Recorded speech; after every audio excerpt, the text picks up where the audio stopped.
Hello everyone, my self Sandeep Kumar, PGT economics, केंद्रीय विद्यालय number 3, सागर, मध्य प्रदेश। तो आज हम स्टार्ट करने जा रहे हैं हमारे यूनिट 7 के चैप्टर नंबर 8 का थर्ड पार्ट। फर्स्ट पार्ट में हमने आपको बताया, हमारा यूनिट का नाम है current challenges facing Indian economy और चैप्टर का नाम है इंफ्रास्ट्रक्चर।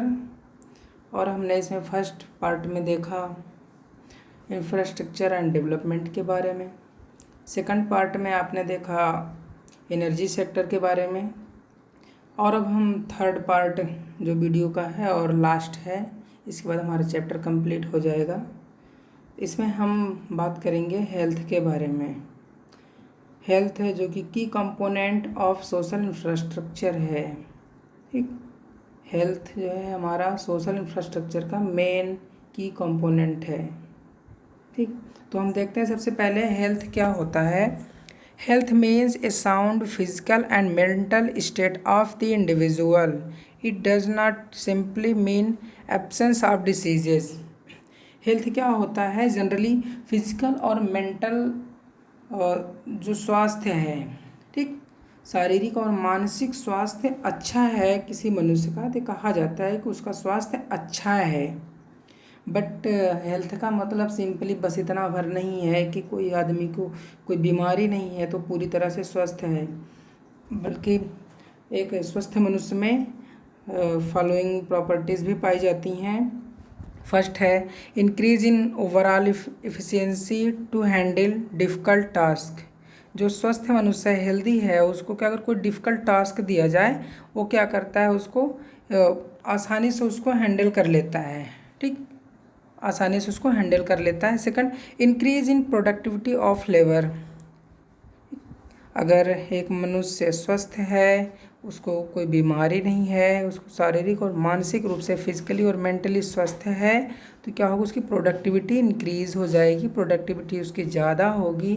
बट एक पर्सन जिसकी कि फिजिकल या मेंटल हेल्थ सही नहीं है, उसकी प्रोडक्टिविटी कम होती है। ठीक, वो कम टाइम काम कर पाएगा। बट जो स्वस्थ मनुष्य है वो ज़्यादा टाइम तक काम कर पाएगा क्योंकि उसकी प्रोडक्टिविटी ज़्यादा है। थर्ड है इंक्रीजिंग मेंटल एबिलिटी। जो स्वस्थ मनुष्य है वो उसकी मेंटल एबिलिटी ज़्यादा होती है, वो मानसिक काम या मेंटली कोई काम करना हो ज़्यादा बेटर तरीके से कर सकता है, वो ज़्यादा अच्छे से कर सकता है। कौन? जो एक स्वस्थ मनुष्य है, हेल्थ जिसका अच्छा है। नेक्स्ट टॉपिक देखते हैं, development of health services after independence. अब यहाँ पे हम देखेंगे इंडिपेंडेंस के बाद, जब हमें आज़ादी मिली 1947 में, उसके बाद हम देखते हैं कि हमारा जो हेल्थ सेक्टर है उसमें डेवलपमेंट कैसे हुआ है अब तक का। There has been a substantial improvement of health facilities after independence. Following observations prove this point. जब हमारा देश आज़ाद हुआ था उस समय हमारे कंट्री में जो हेल्थ सेक्टर था, हेल्थ सेक्टर की कंडीशन बहुत ख़राब थी। बट प्रेजेंट टाइम में उससे काफ़ी, उसके कंपैरिजन में बहुत ज़्यादा सुधार आ गया है, बहुत ही ज़्यादा इम्प्रूवमेंट आया है। बट अभी भी बहुत ज़्यादा अच्छी स्थिति में नहीं कह सकते हम। कुछ पॉइंट्स हैं, इसके माध्यम से हम समझ सकते हैं। फर्स्ट है हमारा डिक्लाइन इन डेथ रेट।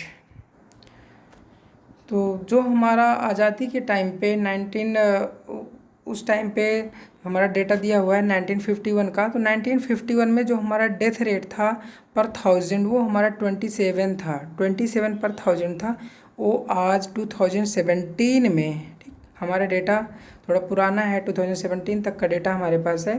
तो जो 2017 में इम्प्रूवमेंट हो गया यहाँ आते आते, तो क्या होगा, पर 1000 6.3 पर 1000 हो गया डेथ रेट। ठीक, यहाँ पे देख सकते हो जब हम आज़ाद हुए थे उसके कुछ सालों तक 1951 का डेटा है। उस समय 1951 में पर 1000 डेथ रेट हमारा 27 था, बट 2017 में आके हमारा डेथ रेट 6.3 पर 1000 हो गया। इट मीन्स बहुत ज़्यादा इम्प्रूवमेंट हुआ है डेथ रेट में। ठीक। सेकंड पॉइंट है reduction in infant mortality rate. यहाँ पे इन्फेंट मोर्टेलिटी रेट मीन्स जो बच्चे 1 साल या 1 साल से कम के हैं उनका हम यहाँ पे डेथ रेट देखते हैं, उसमें भी बहुत ज़्यादा सुधार आया है। इन्फेंट मोर्टेलिटी रेट आप देख सकते हो कि 146 पर 1000 था 1951 में। ठीक, 1951 में कितना था इन्फेंट मोर्टेलिटी रेट? 146। बट 2017 आते आते इन्फेंट मोर्टेलिटी रेट पर 1032 रह गया। ठीक, कहाँ 146 था, कहाँ 32 हो गया। इट मीन्स बहुत ज़्यादा इम्प्रूवमेंट हुआ है। ऐसा गवर्नमेंट के प्रयासों से हुआ है। थर्ड है हमारा rise in expectancy of life. Expectancy of life क्या होती है? एक्सपेक्टेंसी ऑफ लाइफ में एक कोई बच्चा जब जन्म लेता है उसकी एक एक्सपेक्टेड ईयर ऑफ लिविंग होता है, वो इतना साल तक जिंदा रहेगा।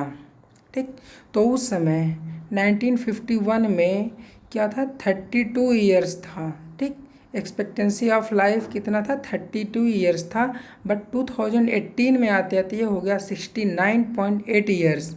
इट मीन्स 1951 में जब कोई बच्चा जन्म लेता था ये एक्सपेक्टेशन रखी जाती थी उससे कि ये मतलब एवरेज ओवरऑल कि कोई बच्चा जन्म लेगा इंडिया में तो वो 32 ईयर्स जिंदा रहेगा। उसमें से कुछ 100 भी जी जाते थे, कुछ 2 साल में मर जाते थे। बट जब हम ओवरऑल एवरेज निकालते हैं तो हमारा एवरेज उस टाइम का 32 ईयर्स आता है। इट मीन्स हम ये कहते थे उस टाइम 32 ईयर्स हमारा लाइफ एक्सपेक्टेंसी थी। बट 2018 आते आते 69.4 ईयर्स हो गया। मतलब अब कोई भी बच्चा जन्म लेता है तो ये उम्मीद की जाती है, ये एक्सपेक्टेंसी होती है हमारी कि अब वो बच्चा कम से कम 69.4 ईयर्स तक ज़िंदा रहेगा। हाँ, वो 30 साल में भी मर सकता है, 100 साल तक ज़िंदा रह सकता है।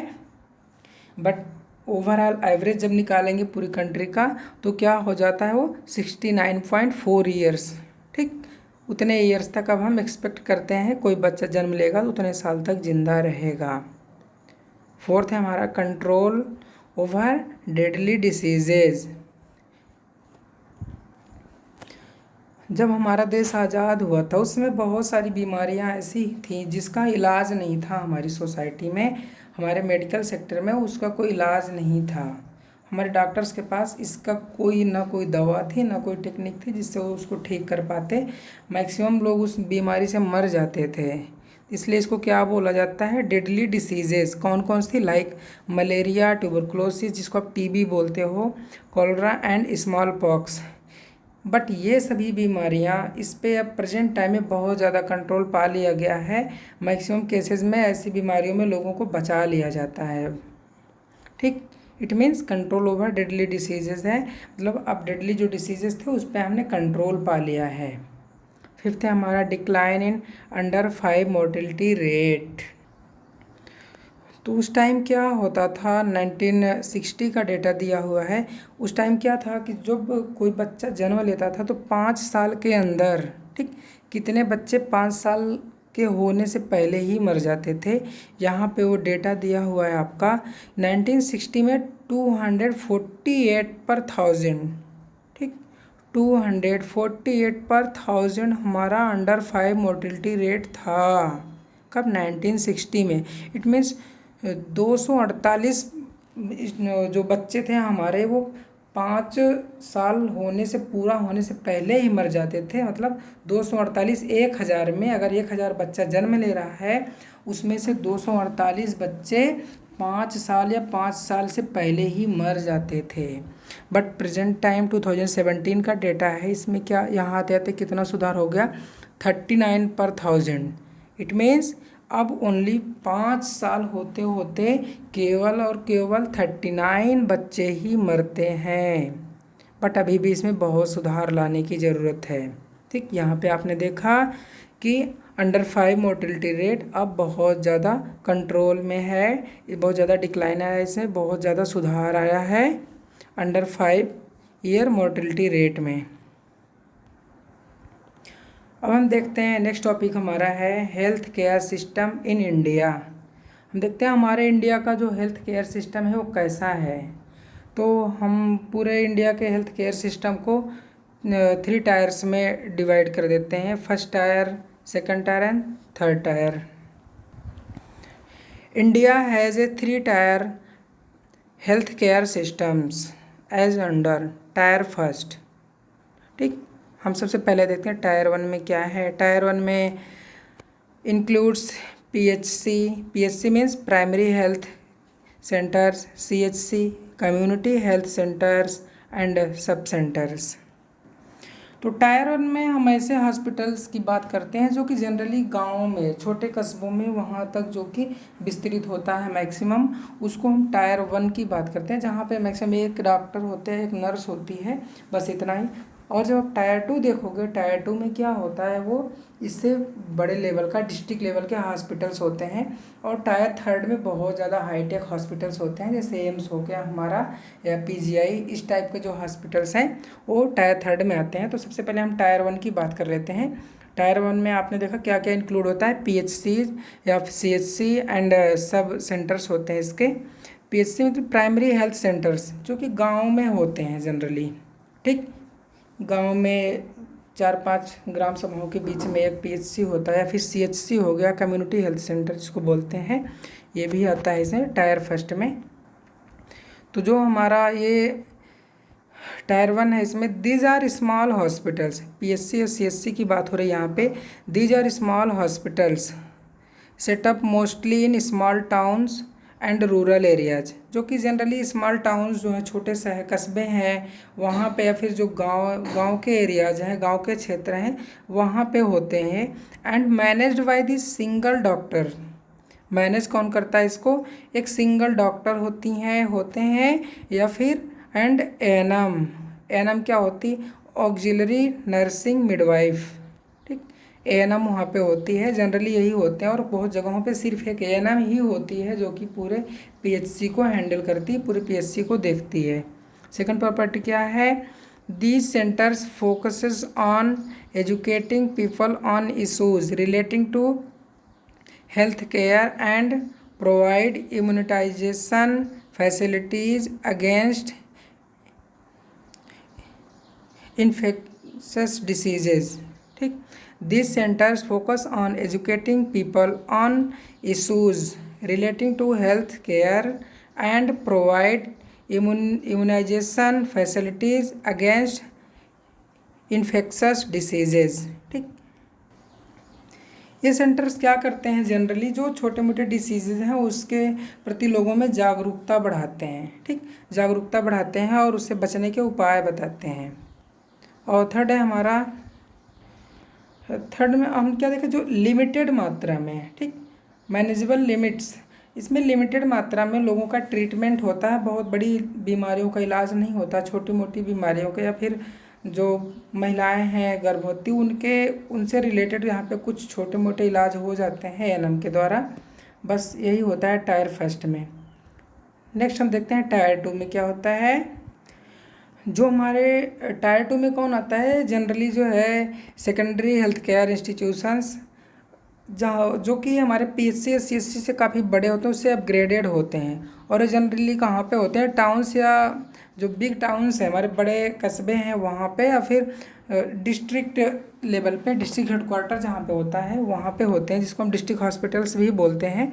और यहाँ पे फैसिलिटीज़ क्या क्या होती हैं, सर्जरी, ईसीजी या एक्सरे सर्विसेज यहाँ पे प्रोवाइड कराई जाती हैं, जो कि आपके टायर 1 में आपने देखा वहाँ पे नहीं उपलब्ध कराई जा रही थी। ठीक, टायर 2 में वो सारी सुविधाएं होती हैं। अब हम टायर 3 में देखते हैं, इसमें क्या होता है। Tyre 3 includes tertiary health care centres. Tyre 3 जो हॉस्पिटल्स हैं हमारे, मेडिकल फैसिलिटीज़, कैसी मेडिकल फैसिलिटीज़ प्रोवाइड कराता है, ये जनरली कुछ स्पेशलाइज्ड मेडिकल फैसिलिटीज़ उपलब्ध कराता है, प्रोवाइड कराता है। जैसे कुछ बहुत हाई प्राइस के, बहुत ज़्यादा प्राइसेस के हमारे इक्विपमेंट्स होते हैं या फिर मेडिसिन होती है, वो सारी चीज़ें यहाँ पे प्रोवाइड कराई जाती हैं टायर 3 में। ठीक, टायर 3 में हम इंक्लूड करते हैं वैसे हॉस्पिटल्स को जहाँ जो कि हाईली इक्विप्ड होती हैं, वहाँ के इक्विपमेंट थोड़ा अच्छे होते हैं, और साथ में कुछ स्पेशल जो फैसिलिटीज़ वो उपलब्ध कराता है, प्रोवाइड कराता है। और टर्सरी सेक्टर में और क्या इंक्लूड होता है, एजुकेशनल एंड रिसर्च सेंटर्स जो होते हैं, ठीक, कुछ सेंटर्स होते हैं जो कि एजुकेशनल एंड रिसर्च सेंटर्स होते हैं मेडिकल के, जैसे हमारा एम्स हो गया, एम्स जो कि नई दिल्ली में है या फिर और भी सिटीज़ में बन रहे हैं, एम्स हो गया, फिर पीजीआई हो गए, ये सभी क्या हैं, एजुकेशनल के साथ साथ रिसर्च सेंटर्स भी प्रोवाइड कराते हैं और साथ में बहुत बड़ी बड़ी बीमारियों का इलाज भी यहाँ पे होता है। और यहाँ पे इक्विपमेंट जो होते हैं वो वर्ल्ड लेवल के रखे होते हैं जिनसे जनरली लोगों का इलाज किया जाता है, ठीक। ये सभी संस्थाएं, इंस्टीट्यूशंस किस में आती हैं, टायर 3 में आती हैं। तो अब हम आगे बढ़ते हैं। नेक्स्ट हमारा टॉपिक है private sector health infrastructure.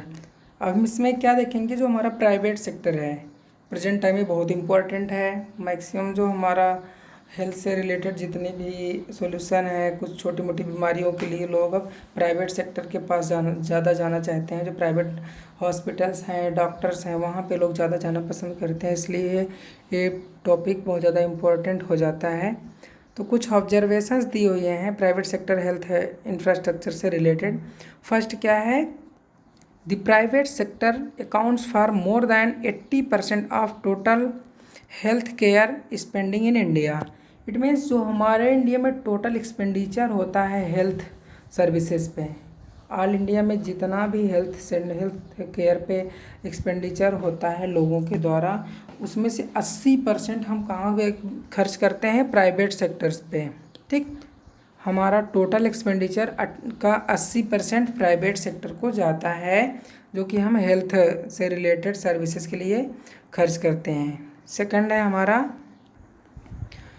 Second point में आप देख रहे हो, जो 78% जो रूरल एरियाज़ के लोग हैं, ठीक, जितने भी लोग इलाज के लिए जाते हैं उसमें 78% रूरल एरियाज़ के और 81% अर्बन जो पेशेंट हैं वो सभी के सभी मैक्सिमम कहाँ पे जाते हैं, private non institutional facilities, means जो प्राइवेट नॉन इंस्टीट्यूशनल कुछ फैसिलिटीज़ प्रोवाइड कराते हैं, जो कि छोटी छोटी दुकानों टाइप के होते हैं, जैसे मेडिकल स्टोर्स के साथ कुछ छोटे से डॉक्टर बैठ जाते हैं, वहाँ पे हम सर्विसेज ले लेते हैं, ठीक। या फिर कोई घर में ही अपने खोल के बैठ गया कोई डॉक्टर, वो सब क्या है, वहाँ पे हमारे टोटल 78% रूरल एरियाज़ के, 81% अर्बन एरियाज़ के लोग वहीं पे जाते हैं इलाज के लिए।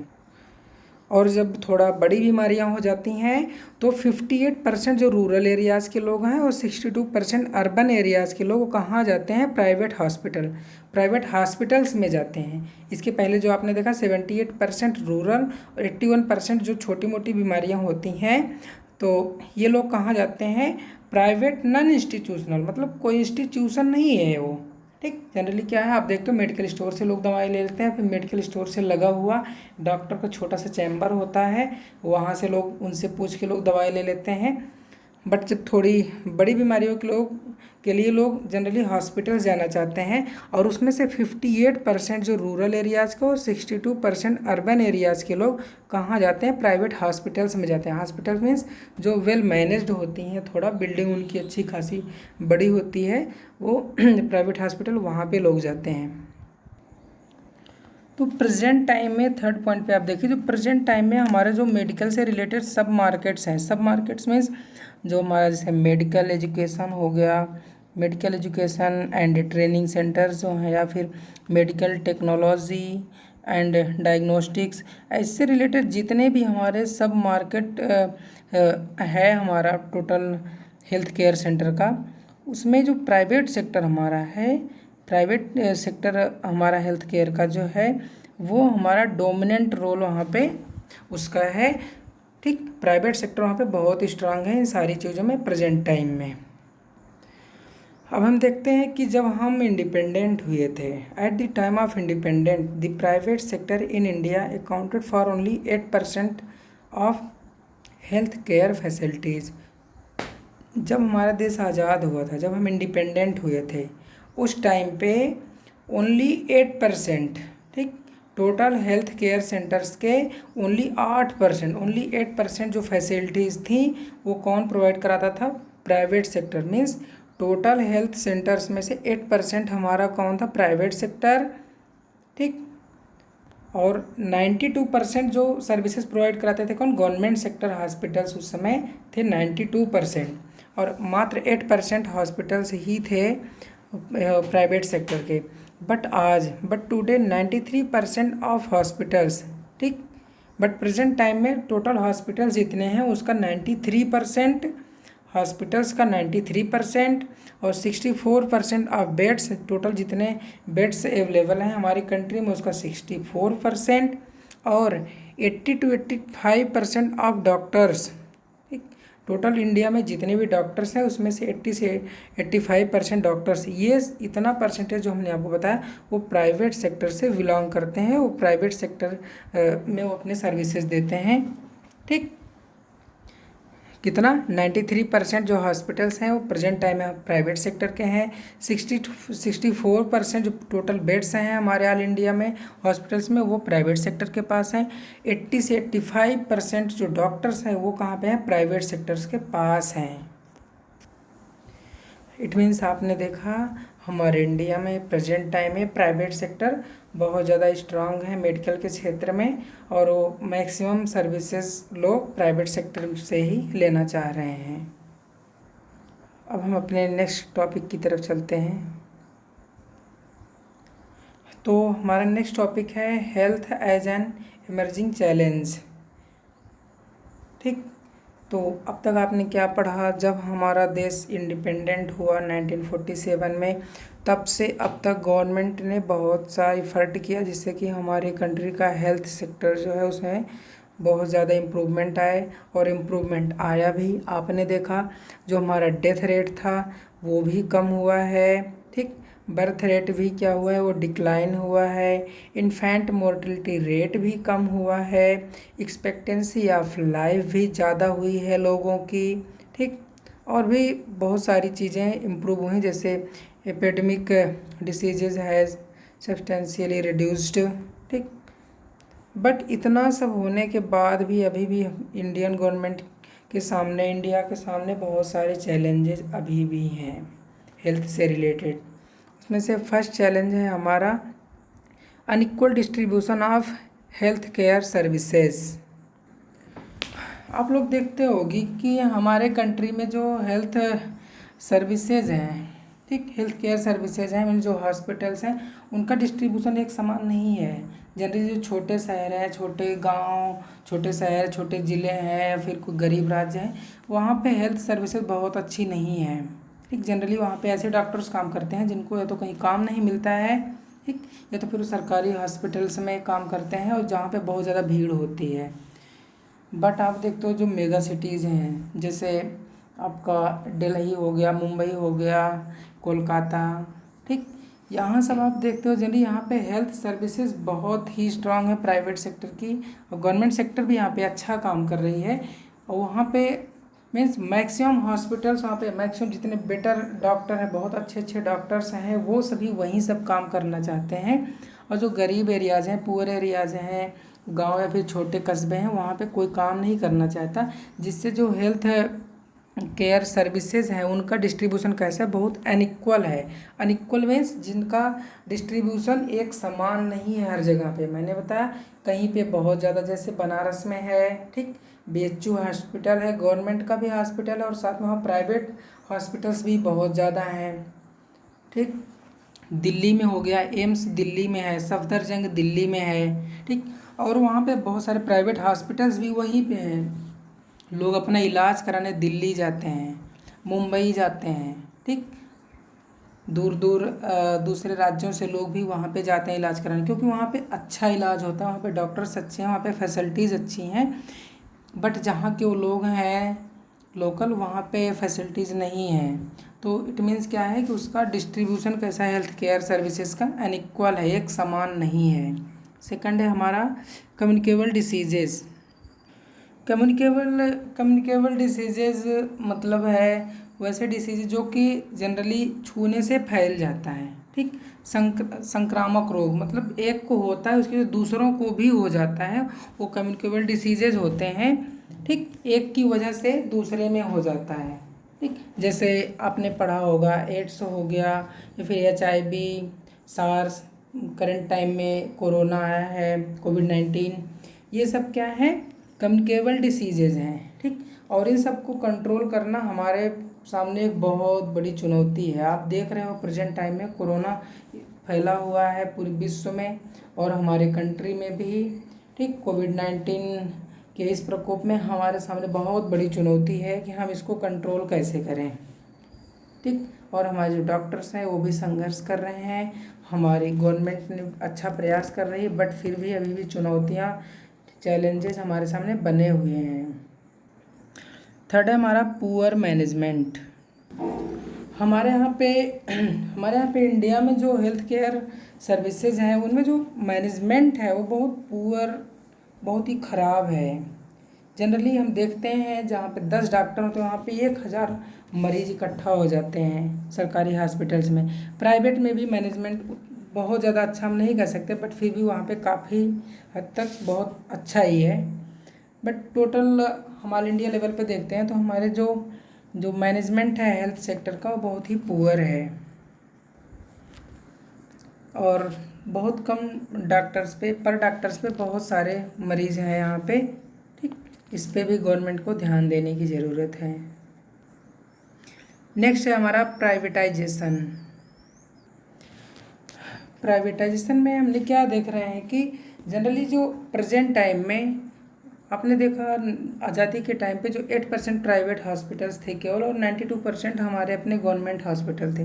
बट प्रेजेंट टाइम में क्या है, उल्टा हो गया। 92% आपने देखा 93% क्या है, प्राइवेट हॉस्पिटल्स हो गए हैं। ठीक, और गवर्नमेंट भी जो हमारे सरकारी हॉस्पिटल्स हैं उनको प्राइवेटाइजेशन कर रही है। बहुत सारी सर्विसेज जिसको आप गवर्नमेंट हॉस्पिटल्स कह सकते हो वहाँ पर भी चार्ज लग रहा है, क्योंकि उसकी कुछ पार्ट को हमने प्राइवेटाइजेशन कर दिया है उसका, और वहाँ पे प्राइवेट जो सर्विस प्रोवाइडर्स हैं वो चार्ज लगाते हैं।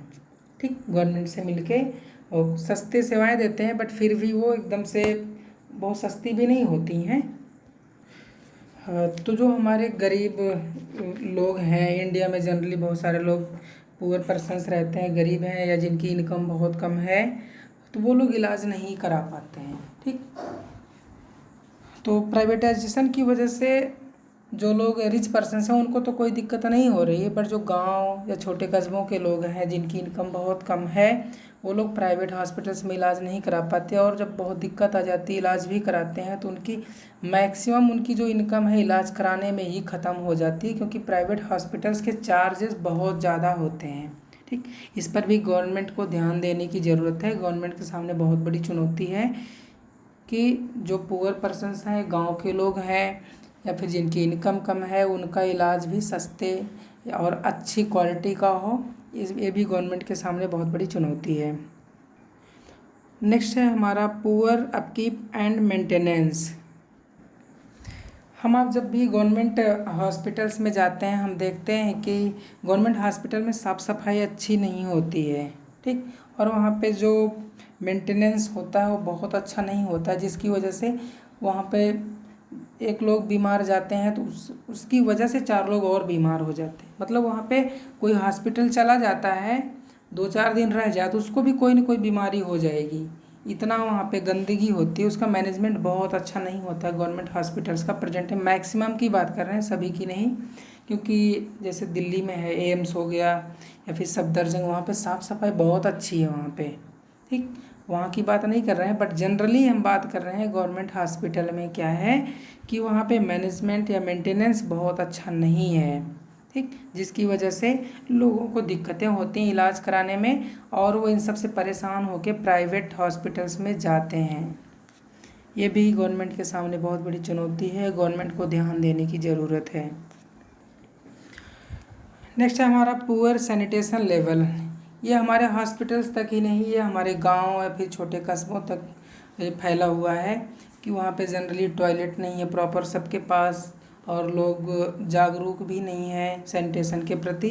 तो क्या है, इससे बहुत सारी डिसीजेज, बहुत सारी बीमारियाँ फैलती हैं, जिस पर भी गवर्नमेंट को ध्यान देने की ज़रूरत है। गवर्नमेंट के सामने बहुत बड़ी चुनौती है ये भी कि सभी लोग स्वस्थ रहें, स्वच्छ रहें, स्वस्थ रहें, ये सब पे गवर्नमेंट को ध्यान देने की ज़रूरत है। तो हम नेक्स्ट टॉपिक पे आगे बढ़ते हैं। नेक्स्ट है हमारा Indian system of medicine. Indian system of medicine क्या है? जनरली जो कि हमारे इंडिया में ही जिसकी ओरिजिन है, जैसे आयुर्वेद की बात करते हैं हम या योग की बात करते हैं, ये सब कहाँ पे, इसका ओरिजिन प्लेस कहाँ पे? इंडिया ही है। ठीक, इन सब का जन्म इंडिया में ही हुआ है। ये सब जो सिस्टम्स हैं ये हमारा है इंडियन सिस्टम ऑफ मेडिसिन। और कुछ और सिस्टम्स हैं जो कि आउटसाइड अदर कंट्रीज से आए हैं हमारे यहाँ, बट वो धीरे धीरे हमारे कल्चर का एक पार्ट हो गए। तो इन सबको मिला के हम बोलते हैं Indian system of medicine, ISM। India has six recognised system of medicine in this category. कौन कौन से 6 सिस्टम्स हैं? दीज आर आयुर्वेदा, योग, यूनानी, सिद्धा, नेचुरोपैथी एंड होम्योपैथी। इन सबको मिला के, ठीक, इन सबको मिला के हम बोलते हैं आयुष। जो हमारा आयुष विभाग है, आयुष है, आयुष सिस्टम है, यही हमारा क्या, इंडियन सिस्टम ऑफ मेडिसिन है। आयुष जो बना है AYUSH, ये हमारा इन्हीं जो 6 हमने बताया, 6 हमने बताया कैटेगरीज, इन सब का शॉर्ट फॉर्म है। ठीक, आयुष का जैसे A for Ayurveda, Y for yoga, U for यूनानी, S फॉर सिद्धा, ठीक, H फॉर होम्योपैथी, नेचुरोपैथी और होम्योपैथी। ठीक, ये हमारा मिलके बनाते हैं इंडियन सिस्टम ऑफ मेडिसिन। तो बस यहीं पर हमारा चैप्टर ख़त्म होता है। Thank you.